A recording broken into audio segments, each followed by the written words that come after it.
بسم اللہ الرحمن الرحیم۔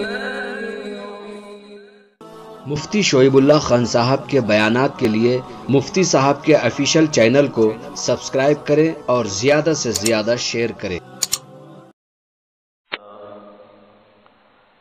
الحمدللہ نحمده ونستعینه ونستغفره ونؤمن به ونتوکل علیہ ونعوذ باللہ من شرور انفسنا ومن سیئات اعمالنا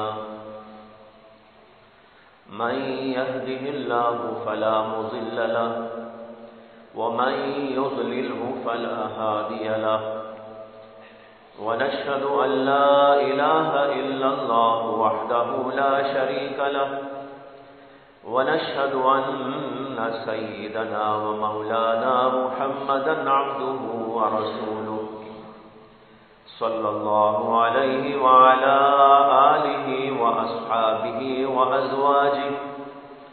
وأزواجه وذرياته وسلم تسليما كثيرا أما بعد فأعوذ بالله من الشيطان الرجيم بسم الله الرحمن الرحيم والذين آمنوا أشد حبا لله صدق الله العظيم۔ بزرگان محترم، ابھی چند دن پہلے ہم لوگ عید قربان سے فراغت پائے اور اس عید قربان میں عید الاضحیٰ میں قربانی کرنے والے لوگوں نے اللہ کے نام پر قربانی جو سیدنا ابراہیم علیہ السلام کے عمل کی یادگار ہے، جس کا قصہ سب کو معلوم ہے کہ انہوں نے اپنے بیٹے کو اللہ کے نام پر، اللہ کے حکم پر ذبح کرنا چاہا تھا۔ پھر اللہ تبارک و تعالی نے بیٹے کی جگہ جنت سے دمبے کو بھیجا اور فرمایا کہ دمبا ذبح کر دو، اور اللہ نے جو حکم آپ کو دیا تھا اور خواب آپ نے دیکھا تھا وہ خواب آپ نے سچ کر دکھایا۔ قد صدقت الرؤیا۔ اسی عمل کی یادگار کے طور پر ہر سال امت اسلامیہ ساری دنیا کے اندر قربانی کے عمل کو دہراتی رہتی ہے، لیکن اس بات پر توجہ بہت کم دی جاتی ہے کہ قربانی کرنے کا آخر مقصد کیا ہے، قربانی کیوں کی جاتی ہے؟ کیا صرف جانوروں کو ذبح کر دینا مقصد ہے؟ جانوروں کو کاٹ کر کھا لینا مقصد ہے؟ اس کے اوپر بہت کم توجہ دی جاتی ہے۔ حالانکہ قربانی میں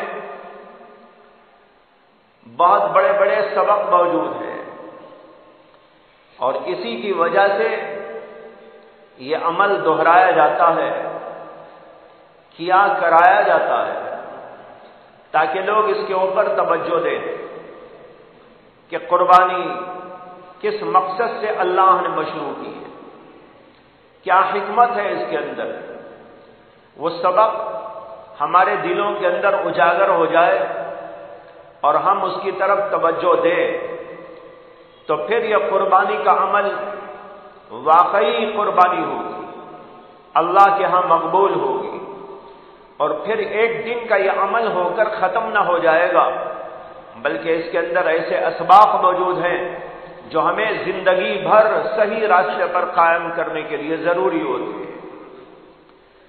ایسا نہیں ہے کہ ایک عمل ایک وقت میں کیا اور ختم ہو گیا، بلکہ ہر عمل کے پیچھے ایک فلسفہ ہے، ہر عمل کے پیچھے ایک حکمت ہے، ایک مصلیحت ہے، اور اس کی وجہ سے وہ عمل ہمارے اندر کچھ جذبہ پیدا کرتا ہے، کچھ نیکی پیدا کرتا ہے، کچھ خیر اور خوبی پیدا کرتا ہے، اور وہ خیر و خوبی اور وہ جذبہ ہماری زندگی بھر ہمیں کام آتا رہتا ہے۔ اسی لیے میں اس وقت آپ کے سامنے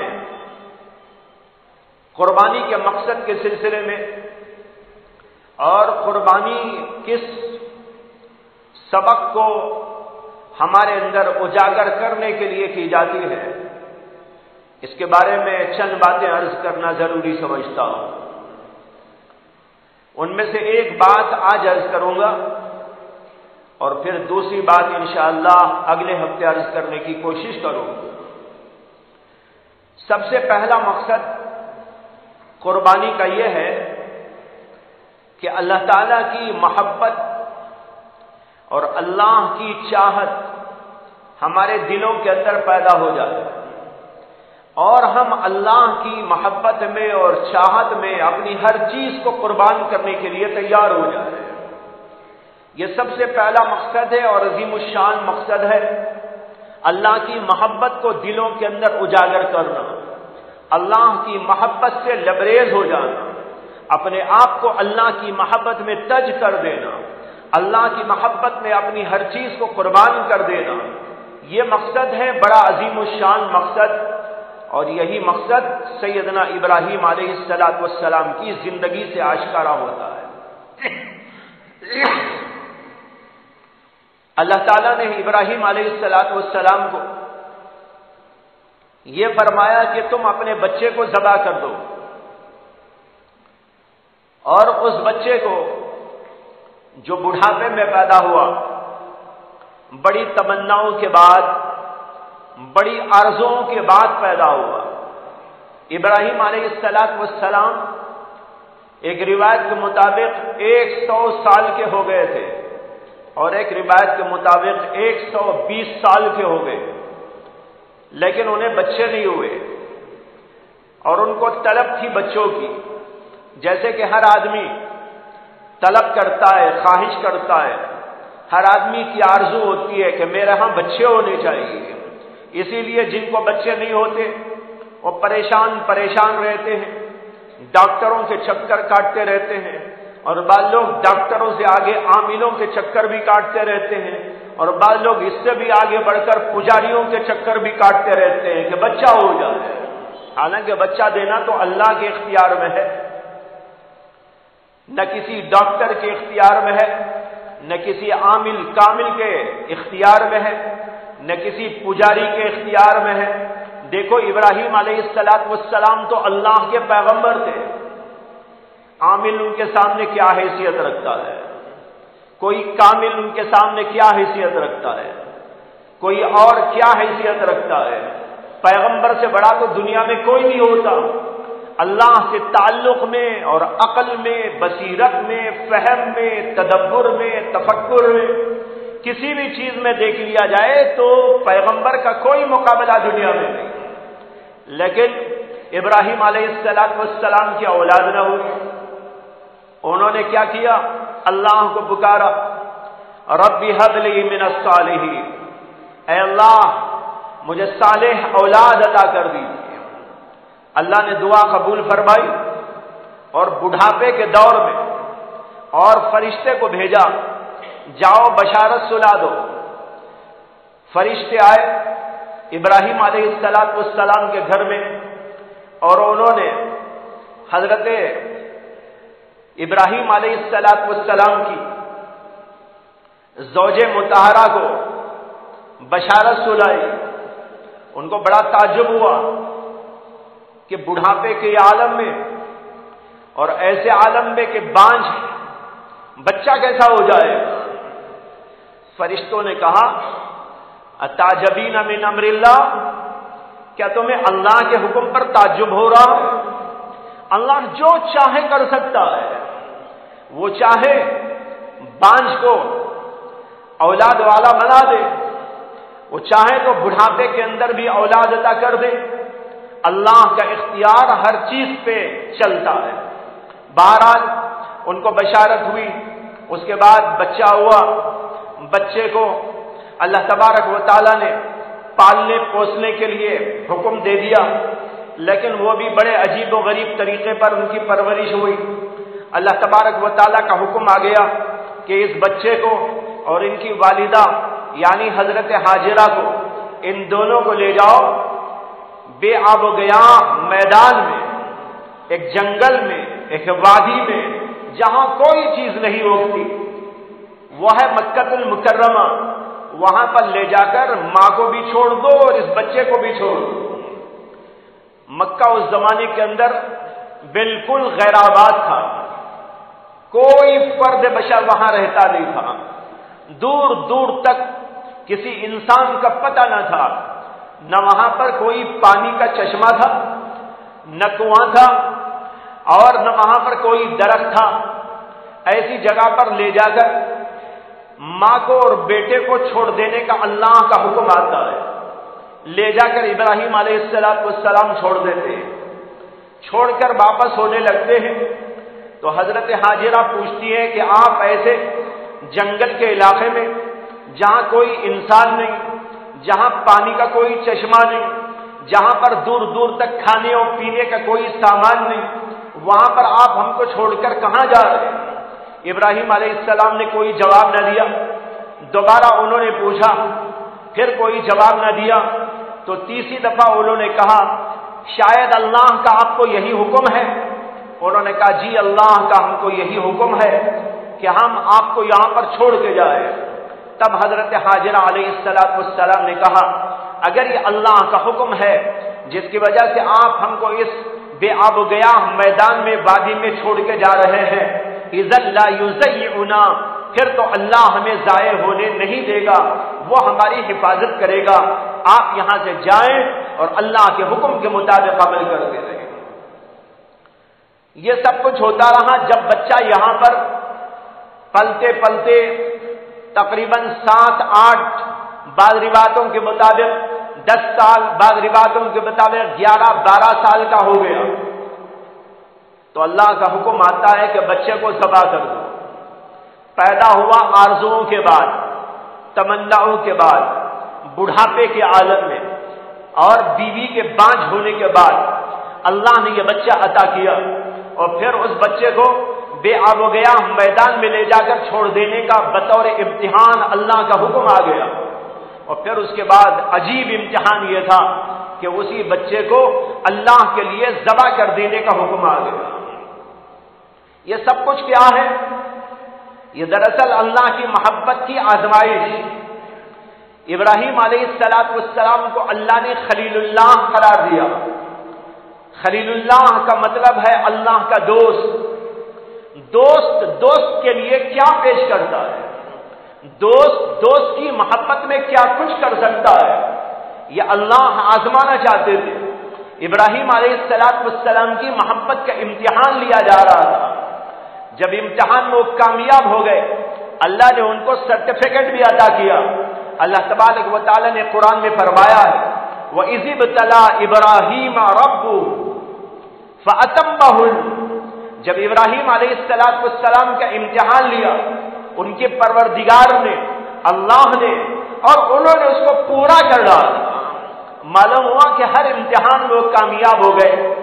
دیکھو کیسے کیسے امتحانات ہو رہے ہیں، لیکن سارے امتحانات میں ابراہیم علیہ السلام بڑے پکے نکلے، بہت کامل نکلے، کامیاب ہو گئے، اول نمبر پہ آ گئے۔ اللہ نے ان کو یہ سرٹیفکیٹ عطا فرمائی۔ بہرحال یہ حکم آیا کہ بیٹے کو ذبح کر دو۔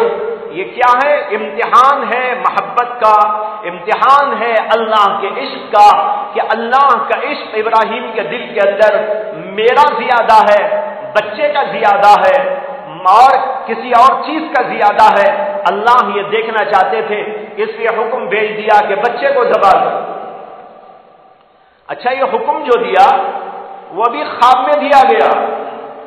پیغمبر کا خواب اللہ کی وحی ہوتا ہے، لیکن پیغمبر کے بعد پاس اللہ کا فرشتہ بھی آیا کرتا ہے۔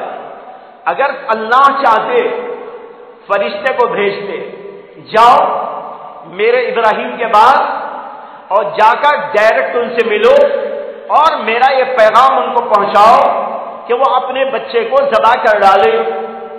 یہ بھی تو ہو سکتا تھا نا، لیکن یہاں پر امتحان کی ایک اور کڑی ہے، وہ یہ کہ اللہ نے فرشتے کو بھیجنے کے بجائے خواب کے اندر ان کو دکھایا۔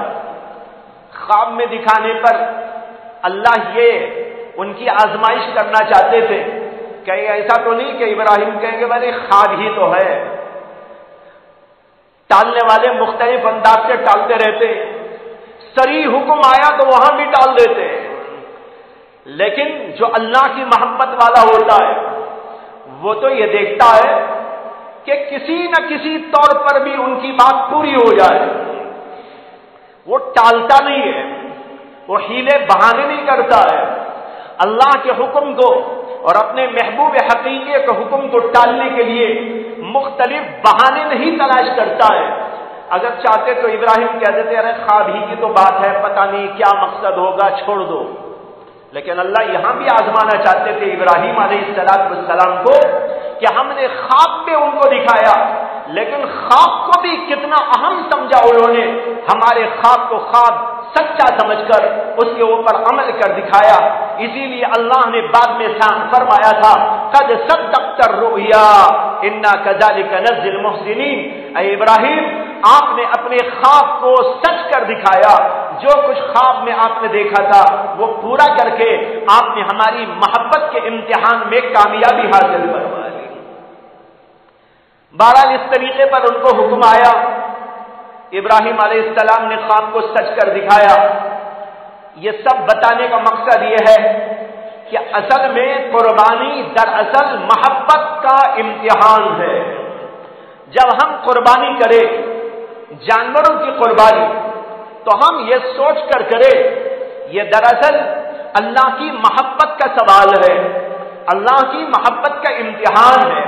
اللہ مجھے دیکھنا چاہتے ہیں میں اللہ کی محبت میں کتنا پکا اور کتنا سچا ہوں۔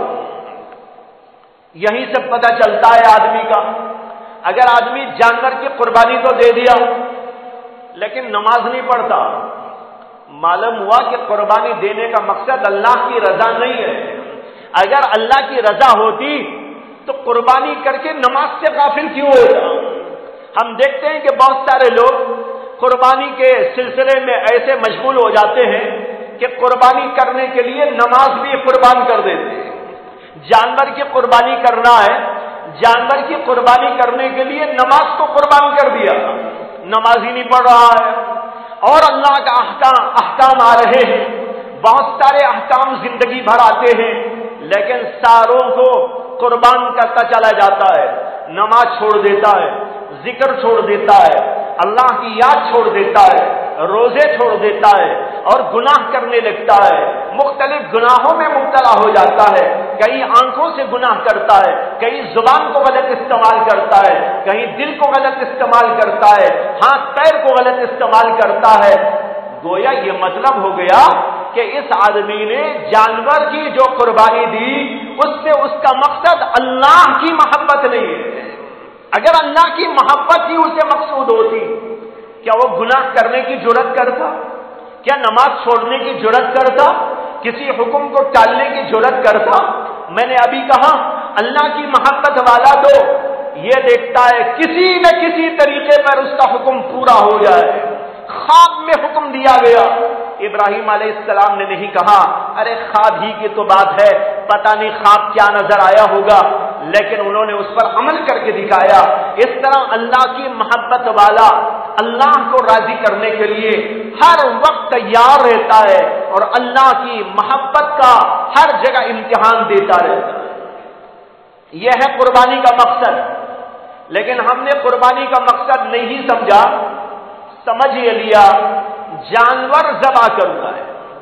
جی جانور ذبح کرنا ہے، کیوں ذبح کرنا ہے یہ سوال نہیں کیا، جانور ذبح کرنا ہے، کیوں ذبح کرنا ہے؟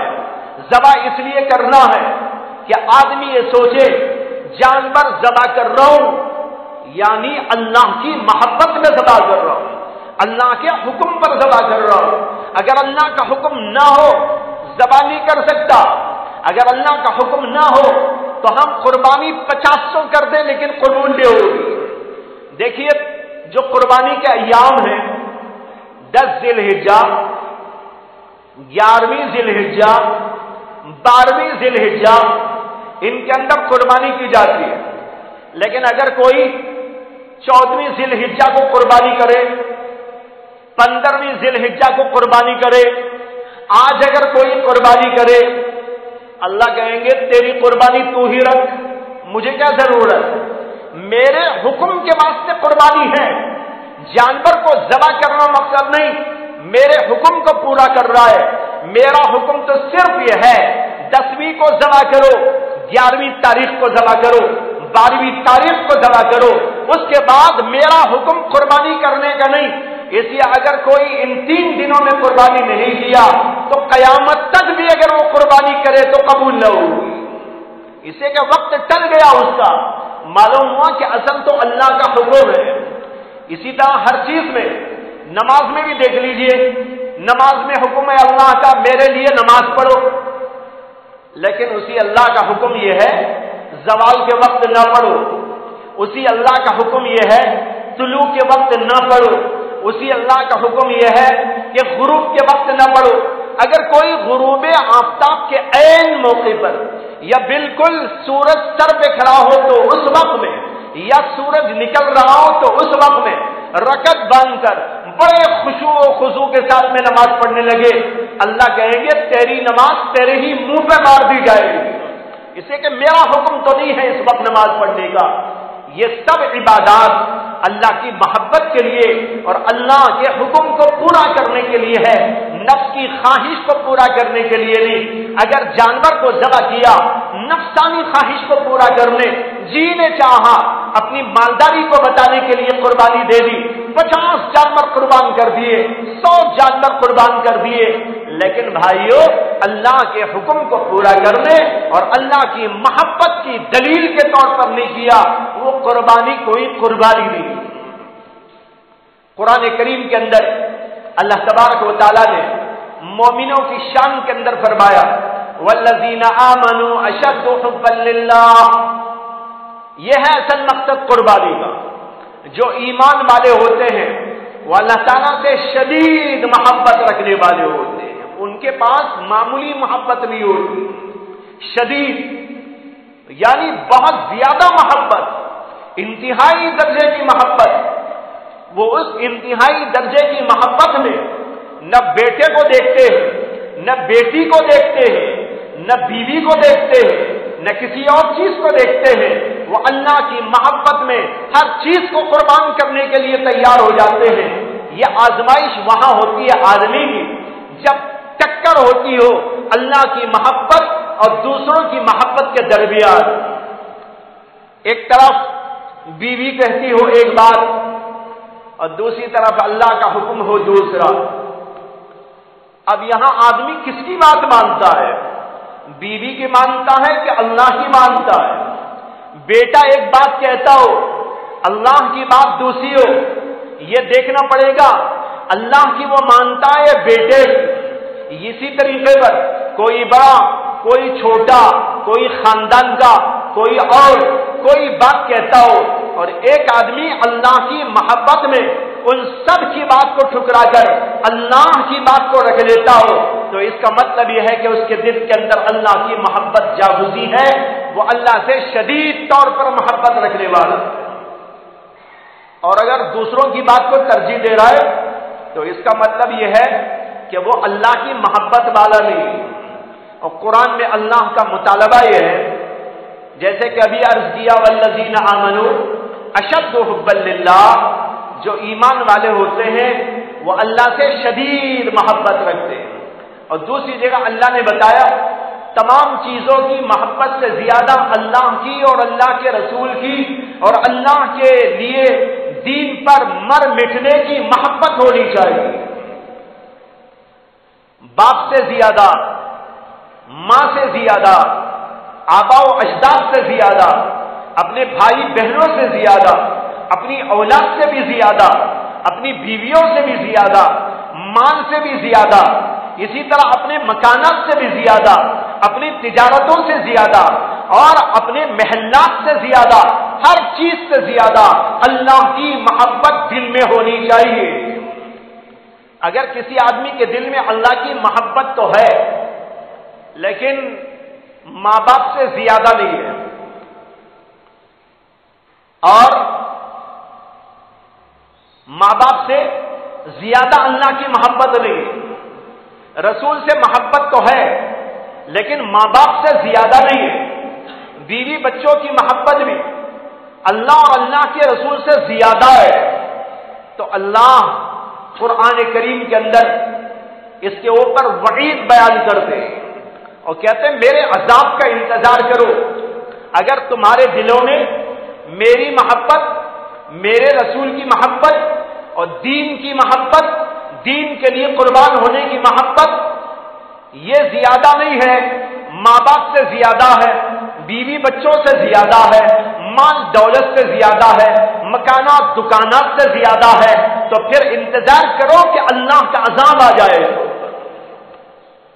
قرآن کی آیت یہ ہے قل ان کان آباؤکم وابناؤکم واخوانکم وازواجکم واموال اقترفتموها وتجارة تخشون كسادها ومساكن ترضونها احب اليكم من الله ورسوله وجهاد في سبيله فتربصوا حتى ياتي الله بامره۔ اگر تمہارے دلوں میں ماں باپ کی محبت، بھائی بہن لوگوں کی محبت، اولاد کی محبت، بیویوں کی محبت، مال کی محبت، اپنے مکانات کی محبت، اپنی تجارت کی محبت اللہ سے زیادہ ہے، اللہ کے رسول سے زیادہ ہے اور اللہ کے راستے میں مر مٹنے سے بھی زیادہ ہے، تو انتظار کرو یہاں تک کہ تم پر خدا کا عذاب آ جائے۔ اللہ اکبر، اتنی بڑی بات ہے قرآن کریم کے اندر۔ اسی لیے امام شافعی رضی اللہ عنہ فرماتے ہیں کہ میں نے قرآن کریم کے اندر اس سے سخت کوئی آیت نہیں دیکھی کہ اللہ نے اپنی محبت، اپنے رسول کی محبت اور اپنے دین کے لیے قربانی کی محبت سے زیادہ دوسروں کی محبت رکھنے پر اتنی سخت وعید بیان کی ہو، حتی یاتی اللہ بامری، انتظار کرو یہاں تک کہ تمہارے اوپر خدا کا عذاب آ جائے۔ معلوم ہوا کہ مومن کی شان یہ ہے کہ وہ تمام چیزوں سے زیادہ اپنے دل کے اندر اللہ کی محبت رکھتا ہے۔ جب ایسی اللہ کی محبت ہوتی ہے تو اللہ تبارک و تعالی اس کے دل کے اندر ایک ایمان کی حلاوت پیدا کر دیتے ہیں، ایمان کی مٹھاس، اور وہ چکھنے کی قبیل کی چیز نہیں ہے۔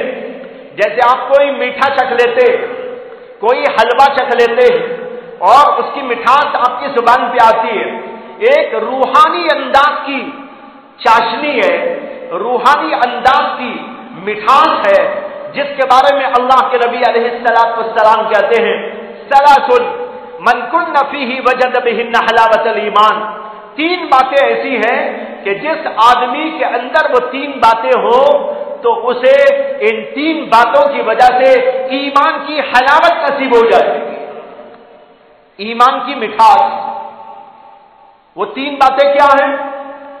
اللہ کے رسول علیہ السلام نے فرمایا ان یکون اللہ ورسولہ احب الیہ مما سواہ۔ سب سے پہلی بات تو یہ ہے کہ اس آدمی کے پاس اللہ اور اللہ کے رسول کی محبت تمام چیزوں سے زیادہ ہو، سب سے زیادہ محبوب اللہ اور اللہ کا رسول ہو، تو اس کے دل کو ایک ایمان کی حلاوت ملتی ہے، ایک چاشنی ملتی ہے، اس کا دل اندر اندر محسوس کرتا ہے کوئی مٹھاس آ گئی ہے، کوئی عجیب سا سکون معلوم ہو رہا ہے، عجیب سا سکینہ معلوم ہو رہا ہے، اس لیے کہ اللہ کی اور اللہ کے رسول کی محبت اس کے دل کے اندر تمام چیزوں سے زیادہ ہے۔ جیسے کہ ابراہیم علیہ السلام کا قصہ آپ کو بتایا ہے، بیٹے کی محبت سے زیادہ اللہ کی محبت غالب تھی، اسی لیے انہوں نے اپنے بیٹے کو بھی قربان کرنے کی تیاری کر لی۔ اس طرح جو اللہ کی محبت میں سرشار ہو، اللہ کی محبت میں چور ہو، اللہ کے رسول کی محبت میں سرشار ہو، اللہ کی محبت میں چور ہو، تو اس کے دل کے اندر ایمان کی مٹھاس پائی جاتی ہے۔ اور دوسری بات فرمائی وَأَن يَحِبَّ الْمَرْءُ لا يحبه الا للہ. اور دوسری بات یہ ہے کہ ایک آدمی ایک اللہ کے نیک بندے سے صرف اللہ کے لیے محبت کرے. ایک تو ہے اللہ سے محبت، اللہ کے رسول سے محبت، اور ایک ہے اللہ کے نیک بندوں سے، اللہ کے ولیوں سے محبت. یہ محبت اللہ کے لیے اگر ہو، کہتے ہیں اس کے دل کو بھی ایمان کی مٹھاس معلوم ہوتی ہے. حدیث میں آتا ہے کہ نبی اکرم صلی اللہ علیہ وسلم دعا کرتے تھے. دعا میں فرماتے تھے اللہم انی اسألک حبک وحب من ینفعنی حبہ عندک. اے اللہ، میں آپ سے آپ کی محبت چاہتا ہوں، مجھے اپنی محبت عطا کر دیجئے، اور اسی کے ساتھ میں ان لوگوں کی محبت بھی چاہتا ہوں جن سے محبت رکھنا آپ کے پاس کام آنے والا ہے. یعنی اللہ کے نیک بندے، ولیوں سے محبت، نیک لوگوں سے محبت، اللہ کے مقربین سے محبت. اگر ان لوگوں سے کوئی محبت رکھتا ہے تو اس آدمی کے دل کو بھی ایک مٹھاس معلوم ہوتی ہے. تو اللہ کی محبت اور ایک ہے اللہ کے نیک بندوں کی محبت. پہلے کا نام ہے حب فی اللہ اور دوسرے کا نام ہے حب للہ. ایک ہے اللہ کی محبت، ایک ہے اللہ کے لیے نیک بندوں سے محبت. اس سے معلوم ہوا نیک لوگوں سے محبت رکھنا بھی بڑا اہم کام ہے. لیکن بہت سارے لوگ نیک لوگوں سے محبت کے بجائے عداوت رکھتے. حدیث میں آتا ہے، بخاری شریف کے اندر ہے کہ نبی اکرم صلی اللہ علیہ وسلم نے فرمایا کہ اللہ فرماتا ہے، وہ حدیث جس میں اللہ کے رسول یہ کہے اللہ فرماتا ہے، تو اس حدیث کا نام ہے حدیث قدسی. یہ حدیث قدسی ہے. اللہ کے نبی کہتے ہیں کہ اللہ کہتا ہے من عادی لی ولیا فقد آذنتہ بالحرب. جو میرے ولی سے دشمنی رکھتا ہو، میرے ولی سے بغض رکھتا ہو، میرے ولی سے عداوت رکھتا ہو، میں اس کو جنگ کا اعلان دیتا ہوں، آ جائے میرے ساتھ جنگ کر لے. اللہ کہتے فقد آذنتہ بالحرب. اللہ کسی کو جنگ کا اعلان دے دے، کیا وہ بچے گا؟ اگر اللہ کہہ رہے میں اس کو جنگ کا اعلان دیتا ہوں، آئے میرے سے مقابلہ کر لے، کیا کسی بندے کے اندر ہمت ہے؟ ایک بندہ کیا پوری دنیا ملے تو بھی مقابلہ نہیں؟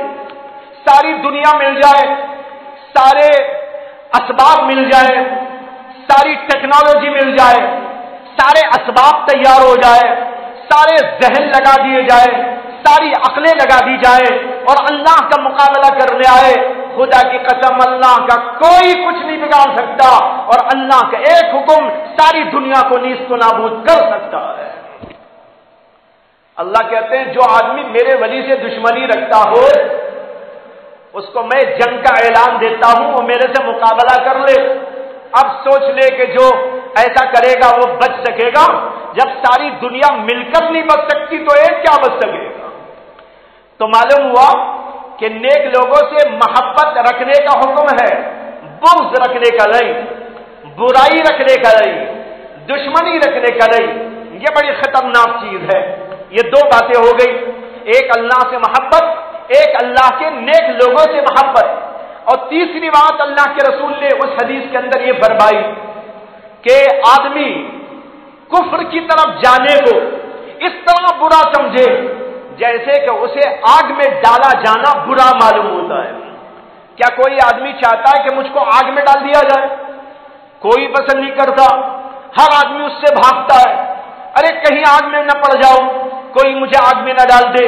اللہ کے نبی کہتے ہیں جیسے آگ میں ڈالا جانا تم کو پسند نہیں، اسی طرح کفر میں جانا تمہارے نزدیک ناپسندیدہ ہو جائے، تب تمہارے دل کو وہ محبت کا ثمرہ ملے گا جس کا نام ہے حلاوت. دل کے اندر ایک چاشنی، دل کے اندر ایک مٹھاس پیدا ہو جائے گی. یہ تین باتیں فرمائی. ایک اللہ اور اللہ کے رسول کی محبت سب سے زیادہ ہو، دوسرے نیک لوگوں سے اللہ کے لیے محبت کرتا ہو،